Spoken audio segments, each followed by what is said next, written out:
సుసంపన్నంగా ఉన్న భారతదేశానికి బ్రతుకు తెరువు కోసం వచ్చిన బ్రిటిష్ వారు భరతమాతను తమ కబంధ హస్తాల మధ్య స్వేచ్ఛ లేకుండా కట్టుదిట్టం చేశారు. దీనిని సహించలేక ఎందరో నాయకులు తిరుగుబాటు చేశారు. వారిలో మొట్టమొదటిసారిగా స్వాతంత్ర సమరానికి నాంది పలికిన వీరుడు, ధైర్యశాలి కట్టబ్రహ్మణ.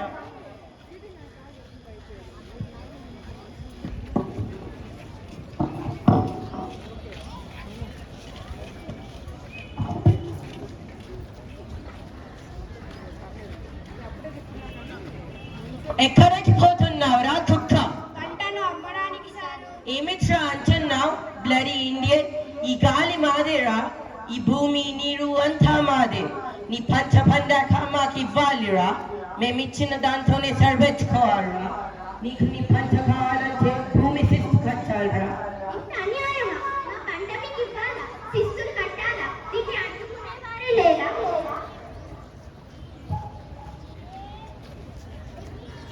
ఒరే తెల్ల కుక్క, శిస్తులు ఎందుకు కట్టారా? నారు పోతావా, నీరు పెట్టావా, కోత కోసావా, కుప్ప నుంచావా? కష్టజీవుల దగ్గర పిచ్చం ఎత్తుకొడుతున్నా నీకు ఎందుకు కట్టారా శిస్తు? పదండి వెళ్దాం. మనం శిస్తు కట్టాల్సిన పని లేదు, ఇది మన భూమి. ఇలా రైతులను, భారతదేశ యువతను బానిసలుగా చేసి హింస పెడుతున్న బ్రిటిష్ వారిని ఎదిరించిన మన్యం వీరుడు అల్లూరి సీతారామరాజు.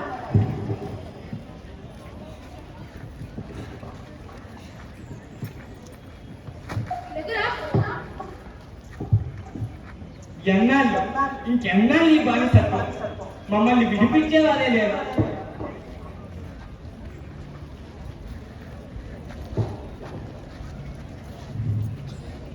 ఎవడు రాణి బానిసలుగా చేసి మా కష్టాలను దోచుకొని నా భారత జాతిలో పొగరు పట్టిన దుచ్చుడు ఎవడు ఎవడు? ఆ పొగరు పట్టిన తెల్ల దొరగాడు ఎవడు? బతుకు తెరువుకు నా దేశం వచ్చి బానిసలుగా మమ్ము ఎంచి పన్నులకే బొమ్మలు వచ్చిన దమ్ములవడికి వచ్చరా? ఇది మా దేశమురా, ఇది మా భూమిరా. You bloody Indian rascal! మమ్మల్ని అడ్డుకుంటారా? మీ చేతులలో మా ఒళ్ళు పచ్చడానికి, మా కాలు మొక్కడానికి కానీ, మా పై ఎత్తడానికి కాదు. Your dreams are high. Your people, they're always slaves for us. నువ్వు నాలుగు గాలి మాటలు చెప్తున్న వెంటనే వాళ్ళు మమ్మల్ని అడ్డుకుంటారా? బ్రిటిష్ సామ్రాజ్యాన్ని కూలవేస్తారా? అవునురా, భారతదేశాన్ని బానిసగా చేసి ఈ చేతుల్లోకి తీసుకోవాలి అనుకుంటే చిన్న పిల్లలైన చేతులెత్తి పిడికిలి బిగించి నింపులను కొడతారురా. మనమేమీ బానిసలము కాదు, పదండి వెళ్దాం. భారతదేశ స్వేచ్ఛ కోసం ఎంతో మంది పోరాటాన్ని సాగించారు. ఆ పోరాటంలో వీర వనితలు కూడా ఎంతో మంది ఉన్నారు. వారిలో ఒక నారీమణి ఝాన్సీ లక్ష్మీబాయి. మళ్ళీ ఎందుకు వచ్చారు కదా? మా ఇంటి పనులు ఎప్పుడో కట్టేశాం కదా.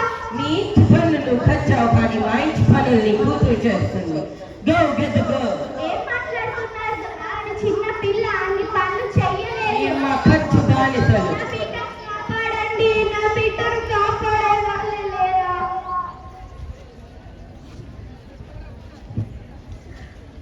ఎవర్రా ఇక్కడ ఆడవాళ్ళని హింసించేది? You scoundrel! ఆడదానికి మమ్మల్ని చంపే ధైర్యమా? మా కాళ్ళ కింద వచ్చే బానిస కుక్కల్లారా. You bloody dogs! ఎప్పుడు చూడరా నా ధైర్యాన్ని? ఎవర్రా కుక్కలు? దుష్ట నిరంతరుడా! ఏమన్నా నీ కాళ్ళ కింద బతకాలా? సరిగ్గా చూడు, ఎవరి కాళ్ళ కింద ఎవరున్నారు? నా భారతదేశ గడ్డపై ఆడపిల్లలంటే అలసటకున్నావురా? ఒక్కసారి దుర్మార్గుల కాళ్ళని ఎదురు తిరిగితే ఆది పరాశక్తుల అవుతావురా, తెల్ల కుక్క. ఆడవాళ్ళంటే అణిగిమణిగి ఉండకూడదు, అన్యాయాన్ని ఎదుర్కోవాలి. పదండి వెళ్దాం. భారతదేశ సామ్రాజ్యాన్ని కాపాడుకోవడానికి ఎంతో మంది యువకులకు స్ఫూర్తినిచ్చి ఒక గొప్ప సైన్యాన్ని తయారు చేసిన మరో యోధుడు సుభాష్ చంద్రబోస్. సోదరా, మనం ఎలాగైనా మన భారతదేశానికి స్వాతంత్రం తెచ్చుకోవాలి. ఆయన చెప్పినట్టుగా మనం నడుచుకోవాలి. ఎంత ధైర్యం రా నీకు!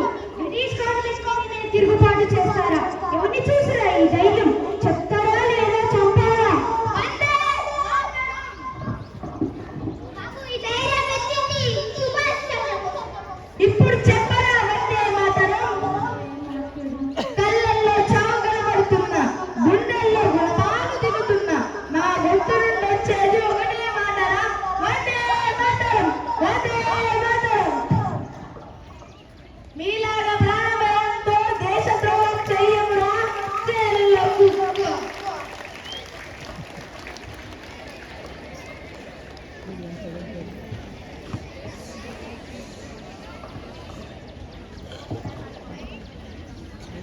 మీ రక్తాన్ని నాకు ఇవ్వండి, నేను మీకు స్వతంత్రం తెచ్చి పెడతాను. సాయుధ సంగ్రామమే న్యాయం, స్వతంత్ర గొప్పవని మన స్వర్గం.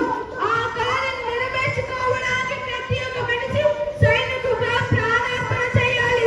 వందే మాతరం, వందే మాతరం, వందే మాతరం. రక్తపాతంతో పోరాడడం కంటే శాంతియుతంగా పోరాడడం అనే మార్గాన్ని చూపుతూ స్వాతంత్ర పోరాటాన్ని అహింసా మార్గంలో సాగించిన గొప్ప దేశ నాయకుడు మన జాతిపిత గాంధీజీ. మనకు స్వాతంత్రం రావడం కోసం మన పోరాటాన్ని సాగించడానికి కొందరు రక్తం ఇవ్వమంటున్నారు, మరి కొందరు బ్రిటిష్ వారికి ఎదురు తిరగమంటున్నారు. మనకు స్వాతంత్రం ఎలా వస్తుందో అర్థమే కావడం లేదు. స్వాతంత్రాన్ని ఎలా తెచ్చుకోవాలో ఏమిటో. బ్రిటిష్ వారు ఒక్క చెంప కొడితే మరో చెంప చూపెడతాం, శాంతియుక్తంగానే పోరాడదాం. బ్రిటిష్ వారి నుంచి మన భరతమాతని సాధించుకుందాం. రండి, నాతో రండి. ఈ విధంగా ఎందరో స్వాతంత్ర సమరయోధులు తమ ప్రాణాలను పణంగా పెట్టి సువిశాలమైన ఈ భారతదేశాన్ని మన చేతిలో పెట్టారు. అలాంటి భారతదేశాన్ని అభివృద్ధి దిశగా నడిపిస్తూ వారి కలలను సాకారం చేయడం మనందరి కర్తవ్యం. వందే మాతరం.